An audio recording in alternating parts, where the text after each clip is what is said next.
Hello everyone and welcome back to the next installment of our 9.1 raid guides. This is Crzypck from Complexity Limit, and today we're going to show you how to kill the Mythic Soulrender Dormazain encounter in the Sanctum of Domination. Let's start with a short disclaimer. All of our Mythic guides will assume you have a good understanding of the heroic version of the encounter. We will not be discussing the basic mechanics, but instead the changes for Mythic and our strategy for how to defeat the Mythic version of the encounter. If you need a refresher on any of the basic mechanics for a fight, check out our heroic videos on the channel. For this encounter, we recommend going with 2 tanks, 5 healers, and 13 DPS. If possible, we also recommend having at least one of your tanks be a Blood Death Knight, as Mass Grip is insanely valuable for this encounter. On Mythic, there's a few important changes here.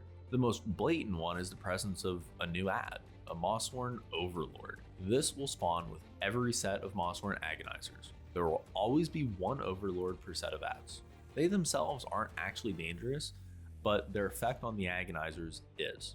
The Overlord will have a circle around itself. Any Agonizers inside the circle get buffed with Defiance, becoming immune to crowd control and increasing their damage by 200%. Importantly, this does not remove existing crowd control, but it does prevent new applications of crowd control effects. The Overlord cannot be knocked back, gripped, or slowed, and must just be killed. If he reaches Garrosh, he'll immediately apply Defiance to all of the Agonizers permanently, which will likely result in a raid wipe. The other changes to the encounter seem more minor, but they can be just as impactful. If you fail Torment on Mythic, you die. Garrosh's Hellscream ability, which is caused by the shackles, now only lasts 25 seconds before it starts dealing ticking damage. The shackles themselves will put a debuff on you after breaking, preventing you from doing another shackle for the rest of the encounter. Because of this, you'll want to assign 6 separate teams of 3 to break the shackles. Assign not just who's in which group, but also which shackle they're taking, left, center, or right. If a tick of Hellscream goes off, you will wipe. Echoing Screams, which is the encounter-long ticking damage, deals over 4,000 shadow damage every 2 seconds for the entire length of the fight. Lastly, Ruin Blade forces a tank swap after each hit. Strategy-wise, the flow of this fight just feels like a little bit faster-paced heroic. The pain points are the ads and the shackles, and it'll take your raid several pulls to learn how to deal with both. For the ads, the first goal is to isolate the Overlord. Use a grip or knockback to move any Agonizers that are close to the Overlord away from it, and then keep them crowd controlled.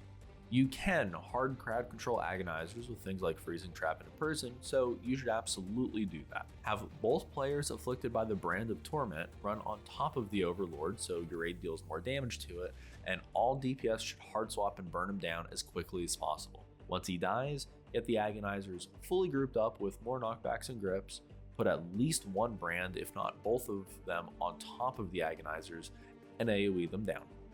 Now, while that sounds simple, unfortunately it'll regularly overlap with the Warmonger Shackles. Since Garrosh's Hellscream is only a 25-second cast on Mythic, you don't actually have enough time to take out the ads and then swap and worry about the shackles. You will need to deal with both at the same time. To help with this, you should put a Warlock Gateway down near the center shackle towards the back of the room.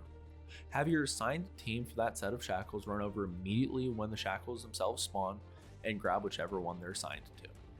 Everybody else should stack up tightly, either near the middle of the room or near the Overlord if there's one up. Then, pop a big raid cooldown like Barrier or AMZ, and your raid leader should call each shackle player individually to take the gateway one at a time, breaking the shackle. You'll always want to make sure the raid is healthy before sending the next player down the gateway, and don't be afraid to add an extra healer cooldown here if necessary. While the shackle team is doing their thing, everybody else should be either pumping into the Overlord if there's one out, or just pumping into the boss. After all 3 shackles are broken, just get back to what you're doing. Now, look, we know that sounds pretty simple, but in practice it's really not. You'll likely wipe here several times as you progress, especially during the Overlord and shackle overlaps. It will take you a few pulls for each shackle team to get used to what they're supposed to be doing. Remember, their priority is breaking the shackles. You can survive being a little bit late on the ads, you cannot survive a tick of Hellscream. Everything else from there is really just ramped up heroic. Torment kills you, so don't get hit. Tormented Eruptions work the same, do the dance, use movement cooldowns like Windrush or Roar as necessary. Tanks will swap after every Ruin Blade, the raid should dodge the blue swirlies, kill the agonizers, nuke the boss, and collect your loot. Congrats!